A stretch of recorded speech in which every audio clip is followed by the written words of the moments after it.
कर्नाटका, तेलंगाना, उड़ीसा, महाराष्ट्र, हरियाणा को ऐसे प्रदेश हो जिन सपनों के साथ भारत का निर्माण हुआ था, भारत की स्वतंत्रता के लिए जो सपने देखे गए थे, देश में संविधान के लागू होने के बाद जो उम्मीदें, जो अवसर पैदा होंगे सोचा गया था, आज भी देश की एक बहुत बड़ी आबादी उन अवसरों से वंचित है। दुनिया में जब इतिहास में चर्चा होती है तो इतिहास एक पढ़ने का, समझने का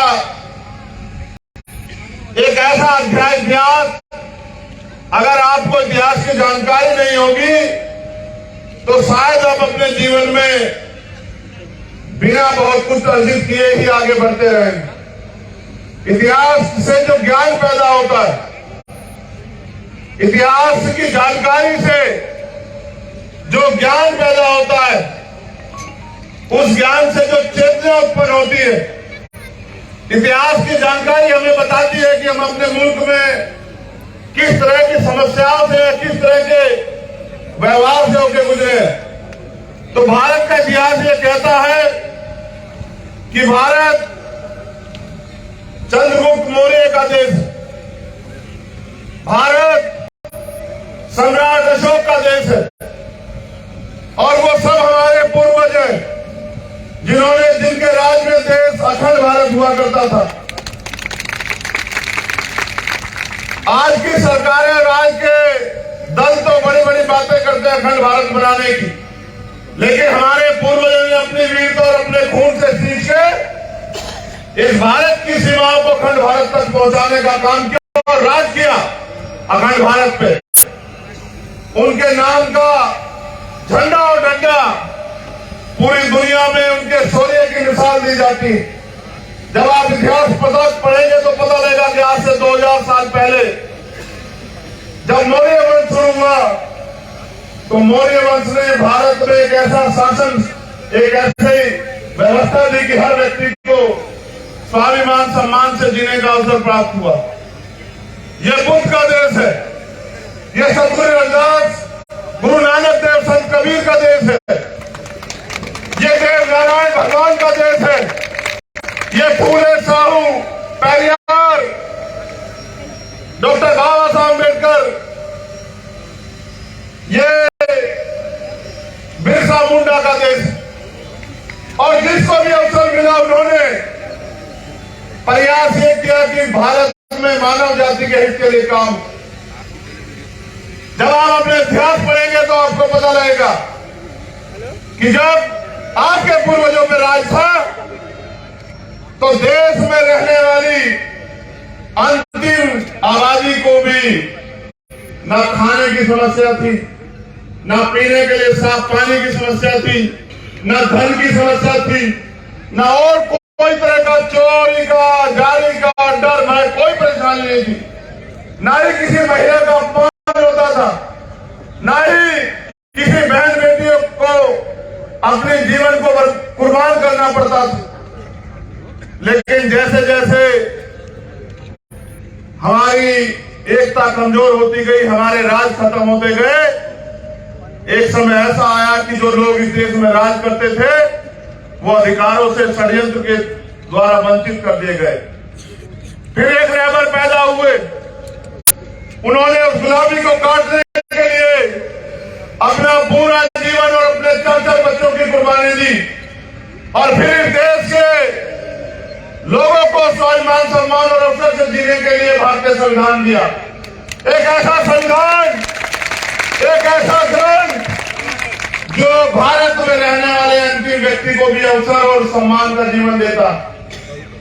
देश की महिलाओं को जहां पैर की जूती के बराबर समझा जाता था, उन महिलाओं को डॉक्टर, इंजीनियर, IAS, IPS, यहां तक कि सरपंच और विधायक और मंत्री बनने का भी अधिकार, राज्यपाल और राष्ट्रपति, मुख्यमंत्री बनने का भी अधिकार देता।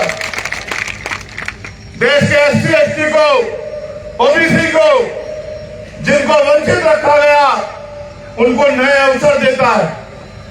लेकिन समाजी साथियों, वो अवसर तब प्राप्त होंगे क्योंकि आजादी के बाद 70 साल से ज्यादा का समय बीत गया। मैं राजस्थान की बात करता हूं, कभी किसी की सरकार बनवाते हो और कभी किसी की सरकार बनवाते हो, लेकिन ईमानदारी से पूछो खुद से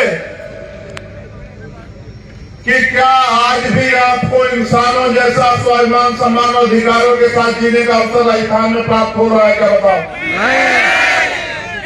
मैं घटनाओं का जिक्र करूंगा तो मेरा सीना छन्नी होगा तो आपका भी सीना बिना छन्नी में नहीं रहेगा। आपको जितेंद्र मेघवाल याद होगा कि मुझे रखने में उसको अपनी जान जो है कुर्बान करके कीमत चुकानी पड़ी। आपको इंदर मेघवाल याद होगा जिसको मटकी से पानी पीने पे अपनी जान देकर जो है कीमत चुकानी पड़ी। आपको ओम प्रकाश याद होगा कि न्याय न मिलने पे उस मेरे छोटे भाई ने जो है अपनी जान कुर्बान कर दी, सुसाइड की, और मुझे पत्र लिख के कहा कि भाई मेरा अंतिम संस्कार आप आके करना। अगर मैं याद दिलाऊंगा तो आपको कार्तिक भी याद आएगा कि किस तरह से मेरे भाई की हत्या हुई, हत्यारे आराम से चैन से घूम रहे हैं, और जिनको न्याय दिलाना चाहिए, जिनको न्याय देना चाहिए उन सरकारों को, वो सरकारें उन विधायकों की और उन नेताओं की सुरक्षा बन के खड़ी हुई है। ऐसे राजस्थान में जी रहे हो आप लोग। मैं अगर घटनाएं बताऊंगा तो शाम हो जाएगी। यहां बैठा एक नौजवान खुद से पूछे क्या आजाद भारत में आपको स्वाभिमान, सम्मान और हक अधिकारों के साथ जीने का अवसर मिलना चाहिए, नहीं मिलना चाहिए? बताओ। क्या आप जब मेहनत मजदूरी करते हो और बाबा साहब अम्बेडकर ने राज्य व्यवस्था करने के लिए आपको वोट का अधिकार दिया, तो फिर आपकी जवानी, आपका संघर्ष अंगड़ाई क्यों नहीं ले रहा? याद करो, इतिहास पहले राजे महाराज तलवार भालों से, घोड़े हाथियों में, ऊंट पे बैठ के युद्ध होते थे, जाने जाती थी, तब जाकर राज्य व्यवस्था परिवर्तन होती थी। आज आप यहाँ जमीन पर बैठे हो, वापस लिए आपने दूसरी सरकार को बदलने के लिए इनकी सरकार बनाई, और इनकी सरकार ने क्या किया? आप मुझसे प्यार करते हो, आप भीम आर्मी से प्यार करते हो, अपने समाज से प्यार करते हो, तो मुझे साथ ये किया सरकार ने कि जब मैं सीएचए के भाई की लड़ाई लड़ने के लिए आया, भाइयों बहनों की, तो 4 दिन यहाँ की सरकार ने मुझे जेल में डाल के रखा। मुझे रात को होटल में सोते हुए को और चुपचाप आकर के हमारे साथ चलना पड़ेगा, ले जाकर निर्दोष होते हुए मेरे साथियों को मुझे जेल में डालने का काम किया। ये दिया यहाँ की सरकार ने आपके भाई को और आपके स्वाभिमान, सम्मान को। जब मैं यहाँ जालौर की घटना में, पाली की घटना में आता हूं तो मुझे एयरपोर्ट पे बंद कर लेते हैं। 12-12, 14-14 घंटे में यहाँ खून के आंसू रोके निकल जाता हूं वापिस, इस उम्मीद के साथ कि एक ना एक दिन तो मेरे लोगों के दिल में आग उठेगी और वो इन निकम्मी बहरी सरकारों के भरोसे लेना छोड़ के अपने अंदर दम पैदा करके अपने दम पे यहाँ खड़े होने का काम करेंगे।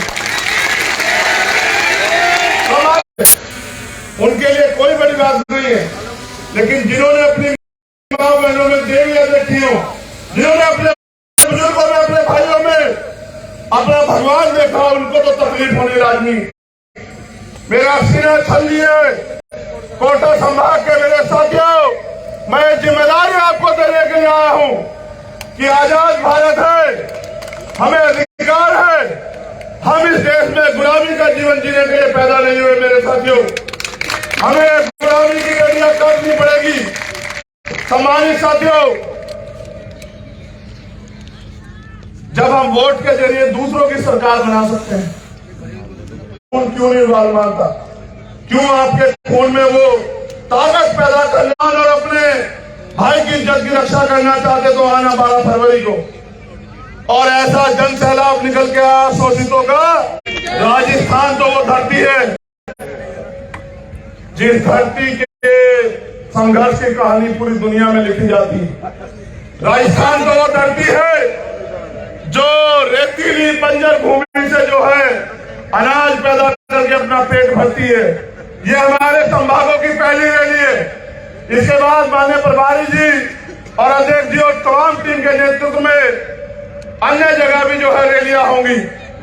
मैं तो आपसे अपील करने के लिए ये अपील पहले से दोहरा दे रहा हूं कि आपको याद रहे कि जिस दिन जयपुर का बुलावा आएगा, मैं सिर्फ आपको बुलावा देने के लिए आया हूं कि जिस दिन स्वाभिमान, सम्मान और हक अधिकार और अपने वजूद को बचाने के लिए जयपुर में सभा होगी, उस दिन आप में से कोई घर न रहे और जो यहाँ आया है वो कम से कम 10-10 साथियों को जयपुर लेके आने का काम करे। मेरे हाथ मजबूत करोगे नहीं करोगे बताओ। एक और बात का जवाब दो। हमारे लोग बड़े सीधे सच्चे लोग हैं। देखो गौर करना, मैंने अपने नेता, अपने आदर्श मान्यवर साहब काशीराम से सीखा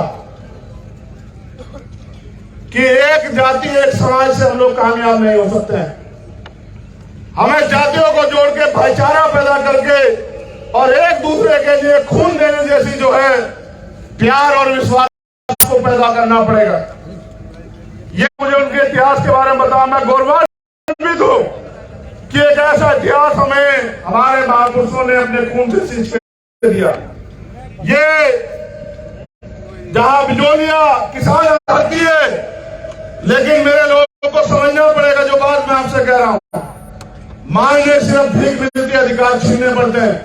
मेरे गुजर समाज के लोगों ने, मैंने मध्य प्रदेश में अधिकार यहां भी कह रहा हूं, यही राजस्थान की धरती पर उनके खून से होलियां खेली गई।